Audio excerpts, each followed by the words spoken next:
So to do this problem on the calculator,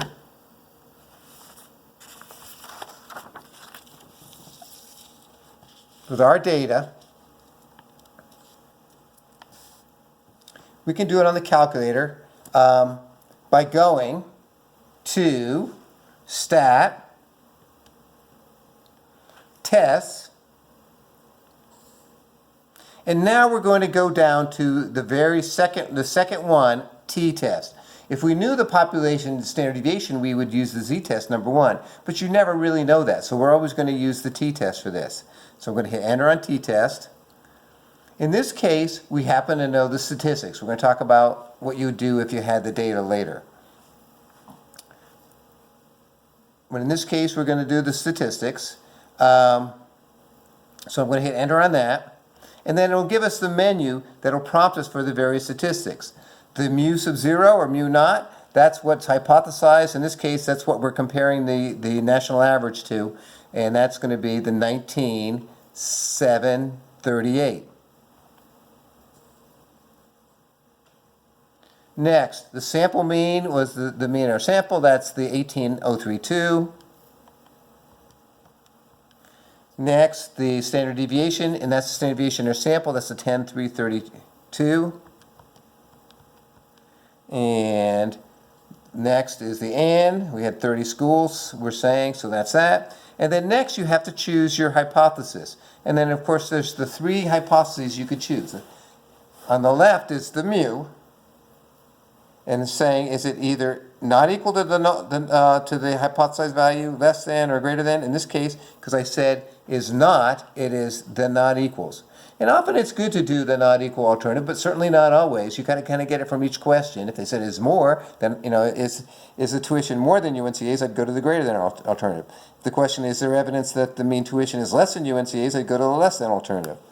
But in this case, I said it's not, so it's the not equal. And often that's the better approach because a lot of times you should not let the data tell you which of these alternatives you do. You should set up your null and alternative before you get the data, because that's really not fair to use the data to both influence what your hypothesis is and to decide whether the hypothesis is true. So we hit that, okay, and then we hit that, and then we go down, hit enter on that one to get that alternative, and we hit calculate. And that will give us both our t statistic, and notice that we did calculate our t correct. It's negative 0.904. But the next line before that, below that, should say p-value, but it just says p, and it says that the p-value is 0.373.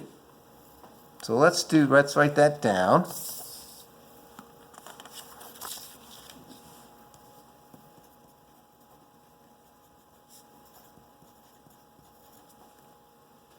And that really is just the sum of these two areas in this case. The next thing we got to do is we use that p-value to make our decision. Notice the calculator can't do step one for you and it can't do the decision step for you. It can calculate the t-statistic for you and get you a p-value, but you have to make your own decision. Because you're the only one that knows the alpha. And then just by convention, if we don't state the alpha, we'll just assume it's 0.05, kind of like when we don't state the confidence level, we assume it's a 95% confidence level. All right, so the decision's always going to be whenever the p-value is less than the significance level alpha, you reject the null hypothesis. Otherwise, you're going to fail to reject H0. And then you have to make your statement in two ways. One, in statistics, reject H0 or fail to reject H0. But also, a lot of people don't understand statistics. You have to translate it for them. And so you have to say one of these two things. If you're rejecting H0, you have to say there is evidence that H0 if you reject H0, you have to say there is evidence that the alternative, HA, is true. If you fail to reject H0, you have to say there is not evidence that the null hypothesis is true. In this case, our p-value, which was 0.373, that is greater than our alpha, which we assumed is 0.05 because it's our conventional p-value. So we would fail to reject H0.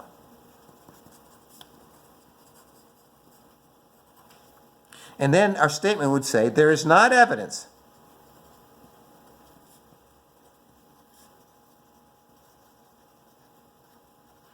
that the mean out-of-state tuition is not the UNCA's tuition of 19,738, I believe it was. And then that completes the hypothesis test. Now, for this to be valid, there's certain assumptions that, in conditions that need to be met, and they're really the same thing as we had when we were doing confidence interval for the mean. We assumed that the sample we had was random from the population. That's really hard to get exactly a random sample, but just assume that it's not too biased in any way. And we have to assume that each unit is independent of each other, and we have to assume that either the population you're sampling from is nearly normal, because the t really holds for the nearly normal situation, or that your sample is large enough and is greater than or equal to 30. Now, anytime you make a decision, there's a chance that you're making an error, because statistics is dealing with variation, and you could have just gotten a very unusual sample when they had a really larger sample mean than most samples, or much smaller. So you have to keep in mind that you could be making a mistake, and there's really two kinds of mistakes that you could be making.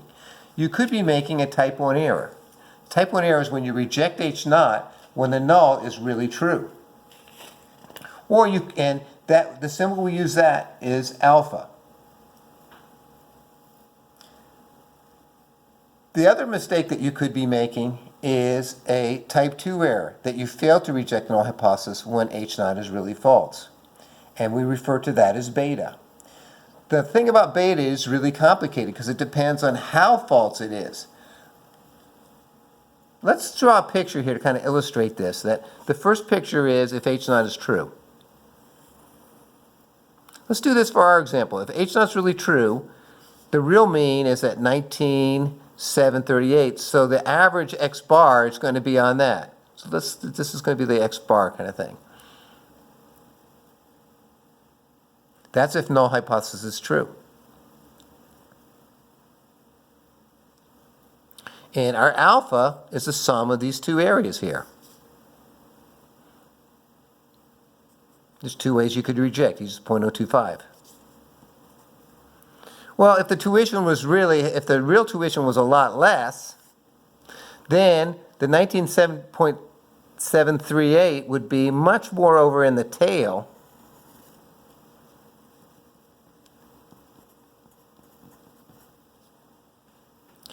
And in that case, you'd be much more likely to get a value to this tail here. You'd actually be a little less likely to get in this tail. But these are, where you'd reject. So here, right here is your beta in here, the area where you did not reject. We actually defined something called the power to be equal to 1 minus the probability. The power stands for the probability that you don't make a type 2 error.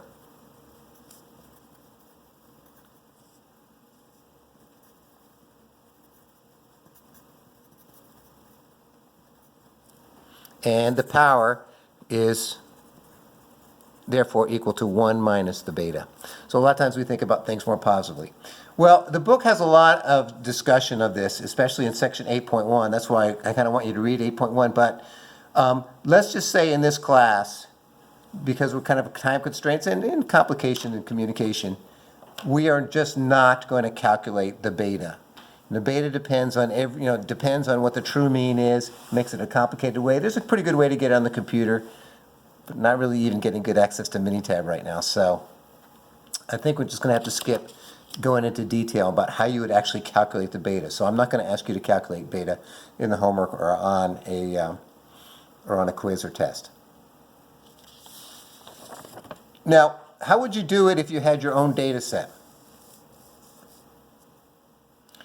I'm not going to do it all out, but like in this example here is where I actually give you all the miles per hour for the various storms. The way you could do it is very similar to what we did before, but in this case, you'd enter all the data into L1, and then when you did t-test, you'd go on data and not stat, and you just follow the prompts. And then just remember that you're always having a frequency of 1. So I'm going to leave that to you to do for like on a practice trial. I can help you if you have any questions with that.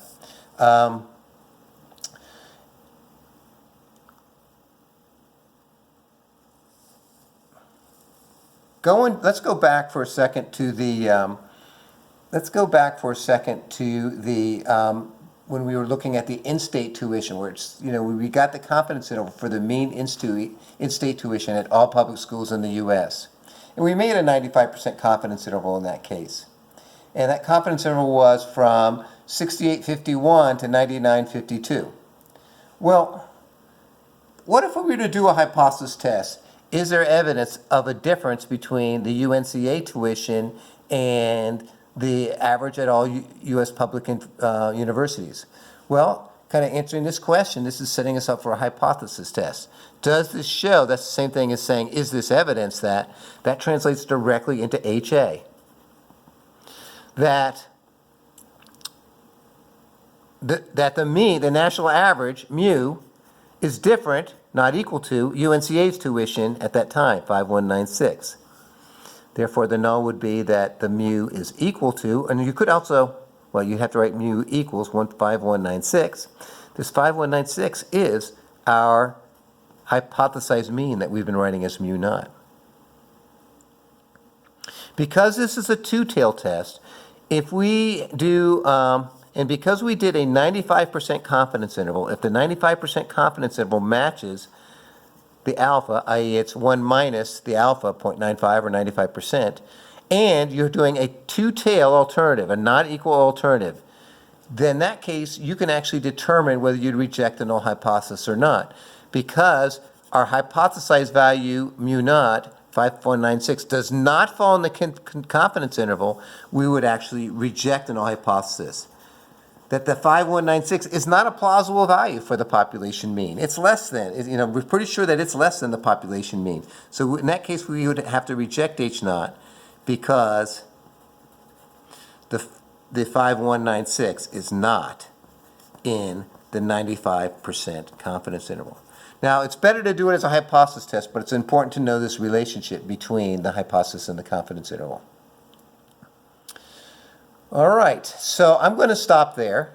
We'll have a chance to talk about this a lot on Friday. This is actually the work that I want to do for this week is just 8.1 and 8.3. I do not think that you'll get any value of reading 8.2, so I do not recommend reading 8.2. And then here's the homework that I have for the week, that on section 8.3, I'd like you to do problems 29, 31, 33, and 35. No, it's a little light week, but I don't know about you, but I'm having a really hard time pulling it all together. My grandson's in the house now, and it's making things a little complicated to pull things together. And it seems like the university is having trouble with their IT situation right now. But anyways, please, after watching this video, please watch a video that was, it's going to be on our Moodle site, if I can ever get to our Moodle site.